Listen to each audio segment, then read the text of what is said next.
Let me Steve Camp finish your curtail. Let's see what he has to say. What's he got for us this time? They're probably Blu-rays. Aficionados Chris. It's a guilty pleasure. Aficionados Chris. It's a comfort measure. Aficionados Shine the lights, shoot the camera, smile for the world in panorama. He likes to impersonate Walk-On.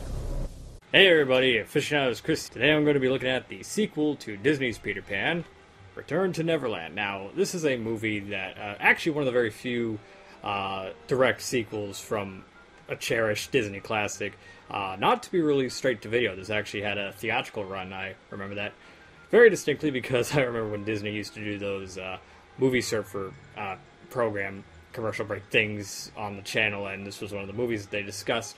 I remember being excited for it because Peter Pan was a movie that I grew up watching, grew up loving, because my grandmother actually adored that movie and owned a VHS copy. So whenever we go to visit her, we usually watch it about 5 to 10 times. I don't even know. We would watch it a lot. We ran that VHS into the ground. And Return to Neverland was actually one of the very first DVDs I had ever watched, because I didn't see the movie in theaters. I actually saw it on DVD, like I said.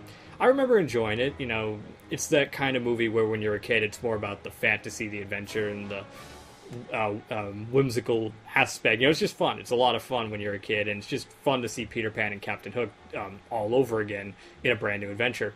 That being said, I would say I'm probably a little less harsh on this movie because of that aspect alone, mostly for the nostalgia, because watching it again, it was kind of fun to revisit at least from my memory, a good time and a good moment in my life. But watching it again as an adult and comparing it to other Peter Pan movies and adaptations, and of course the original classic, it definitely falls flat. It's just not as entertaining. It's not as fun. It sort of loses its charm.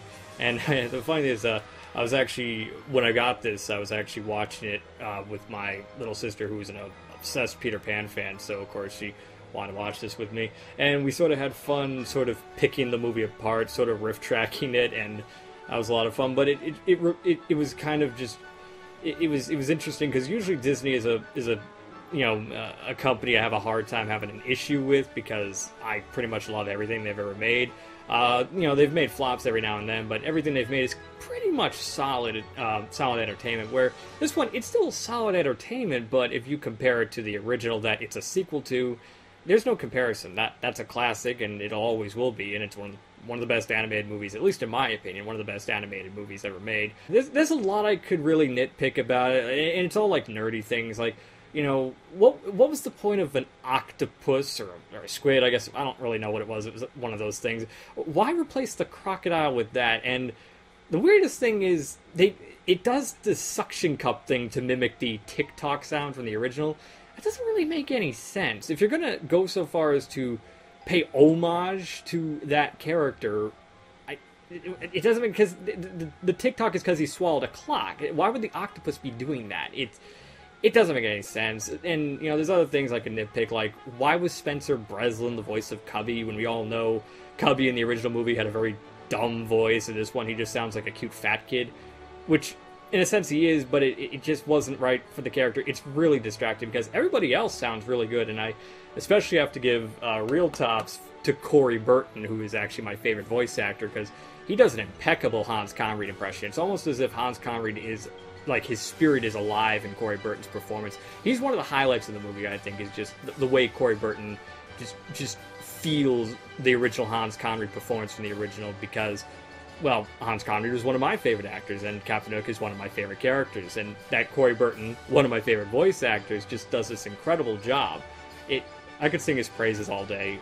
I adore Corey Burton, and probably the only reason I like this movie a little more, and probably why I'm less harsh on it. Overall, it's not really a bad movie. I mean, it's a good kids movie. Kids will enjoy it. Kids who like Peter Pan will definitely, you know, you can put this in, they'll have a lot of fun. It's not really, it's a pretty harmless movie. It's not doing anything terrible. I mean, it's still fun. It's still good to watch. It's good kids entertainment. But as a fan, I have to say, I'm probably not going to watch this as often as I would the original. And that's saying something, because I actually don't even own the original on Blu-ray yet, so I should probably pick that up, and I will definitely be watching that far more than this one.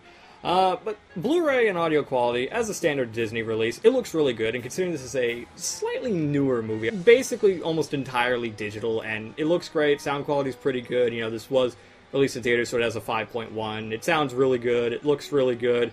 As far as extras, there's nothing new. It's basically all the same stuff from the old DVD, like deleted scenes and music videos and stuff like that. It's pretty basic Disney extras. I'd say pick this up if you have kids who like the original, or if you're just a Disney completist and you want to complete and have every Disney movie that was ever released in theaters. I'd say it's worth picking up. Wait till it's on sale, because I don't think it's worth $25 or $30. I'd say spend $15 or $20 at the most.